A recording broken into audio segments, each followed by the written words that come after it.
বাংলাদেশের রাজনীতিতে সাম্প্রতিক সময়ে একটি আলোচনা বেশ জোরালো হয়েছে। তারেক রহমানের নেতৃত্বে বিএনপির রাজনৈতিক পুনরুত্থান ঠেকাতে আওয়ামী লীগ ও জামায়াত ইসলামী কি কোনোভাবে একই কৌশলগত অবস্থানে চলে আসছে?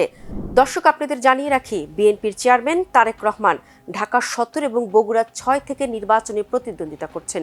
বগুড়া 6 তারেক রহমানের পারিবারিক আসন হওয়ায় এখানে তার জয়ী হওয়া নিয়ে কোনো সন্দেহ নেই। একই সাথে নানা রকম হিসেব নিকেশে ঢাকা 17তেও এগিয়ে আছেন তারেক রহমান। তবে গুঞ্জন রয়েছে, তারেক রহমানকে ঢাকা 17 আসনে হারাতে এক ছাতার নিচে কাজ করছে আওয়ামী লীগ ও জামায়াত। সামাজিক যোগাযোগ মাধ্যম, রাজনৈতিক মহল এবং বিভিন্ন বিশ্লেষণে এই প্রশ্নটি বারবার উঠে আসছে।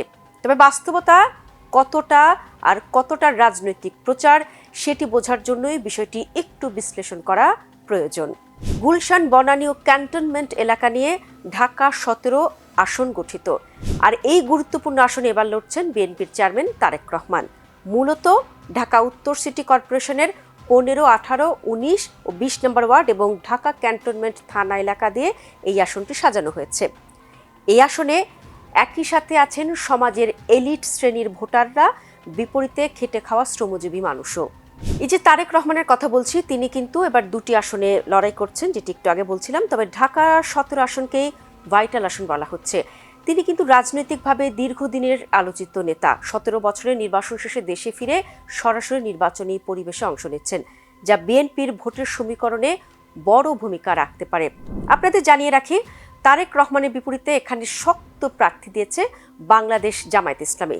তাদের মনোনীত প্রার্থী ডাক্তার এস.এম. খালিদুজ্জামান। 5 সন্তানের বাবা খালিদুজ্জামান চিকিৎসা পেশার পাশাপাশি ব্যবসায় যুক্ত রয়েছেন।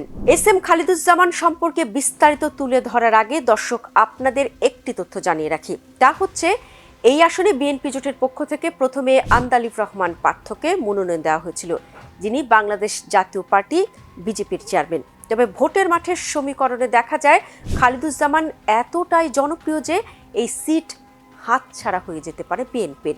এরপরই ঢাকা 17 মতো গুরুত্বপূর্ণ আসনে তারেক রহমান নিজে প্রতিদ্বন্দ্বিতা করার সিদ্ধান্ত নেন। এবার আসি খালিদুজ্জামানের মূল পরিচয়। তিনি একজন এমবিবিএস ডিগ্রিধারী ও উচ্চতর শিক্ষাপ্রাপ্ত চিকিৎসক হিসেবে পরিচিত, যিনি বাংলাদেশে কম খরচে আইভিএফ বা বন্ধ্যাত্ব চিকিৎসায় বেশ জনপ্রিয়। তিনি নিজেকে জনবান্ধব ও জনপ্রিয় প্রার্থী হিসেবে দাবি করেন। এরই মধ্যে ডাক্তার খালিদুজ্জামান অভিযোগ করেছেন, তার আকাশচুম্বী জনপ্রিয়তা দেখে একটি বিশেষ গোষ্ঠী প্রার্থী বদল করেও ক্ষান্ত হয়নি, বরং তারা তাকে সামাজিকভাবে বিতর্কিত করার চেষ্টা চালাচ্ছে। যদিও তারেক রহমান বিএনপির কেন্দ্রীয় নেতা এবং তার দীর্ঘদিনের একটি রাজনৈতিক ক্যারিয়ার আছে, সে কারণে কিন্তু তার এখানে একটি শক্তিশালী ভোট ব্যাংক আছে এবং রাজনৈতিক বিশ্লেষকরা বলছেন যে তারেক রহমান এখানে জয়ী হওয়ার সম্ভাবনাই আছে। তাই তারেক রহমানকে হারাতে নাকি একজোট হয়েছে আওয়ামী লীগ ও জামায়াত। একটু তথ্য আপনাদের জানিয়ে রাখতে চাই, আওয়ামী লীগ সভানেত্রী শেখ হাসিনা প্রতিটা আসন নিয়ে আলাদা করে নেতাকর্মীদের নানা রকম দিক নির্দেশনা দিয়েছেন। তবে ঢাকা 17-এর ব্যাপারে তার কী ধরনের নির্দেশনা রয়েছে সেই বিষয়ে জানা না গেলেও নেতাকর্মীদের বিভিন্ন কার্যকলাপ বলছে তারা তারেক রহমানকে হারাতেই অনলাইনে কার্যক্রম চালিয়ে যাচ্ছে। কিন্তু বাস্তবে কি আওয়ামী লীগ আর জামায়াতের মধ্যে ঘনিষ্ঠতা সম্ভব? ইতিহাস বলে, একই শত্রুকে হারাতে যুগে যুগে হাত মিলিয়েছে বিবাদমান দুই গোষ্ঠী। এখানে এই সূত্রই কাজ করেছে। বলে রাখি, ঐতিহাসিকভাবে আওয়ামী লীগ ও জামায়াত আদর্শগতভাবে পরস্পরের বিরোধী রাজনৈতিক শক্তি। মুক্তিযুদ্ধ, রাষ্ট্রের চরিত্র, ধর্মনিরপেক্ষতা বনাম ধর্মভিত্তিক রাজনীতি, এসব ইস্যুতে তাদের অবস্থান সম্পূর্ণ ভিন্ন। আওয়ামী লীগ বরাবরই জামায়াতকে রাজনৈতিকভাবে কঠোরভাবে মোকাবেলা করেছে।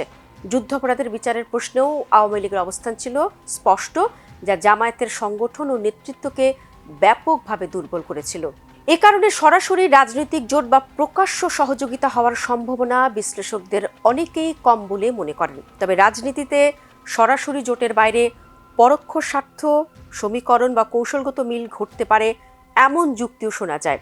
আর তাই তারেককে হারাতে ভার্চুয়াল জগতে হাত মিলিয়েছে দুপক্ষই। এ কথা তো কারো অজানা নয়। ডিজিটাল প্ল্যাটফর্মে বরাবরই শক্তিশালী জামায়াতের বাহিনী।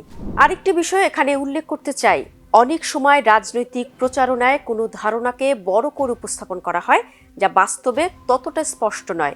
আওয়ামী লীগ ও জামায়াতের মধ্যে প্রকৃত কোনো রাজনৈতিক সমঝোতা বা সহযোগিতার স্পষ্ট প্রমাণ এখনো জনসমক্ষে আসেনি।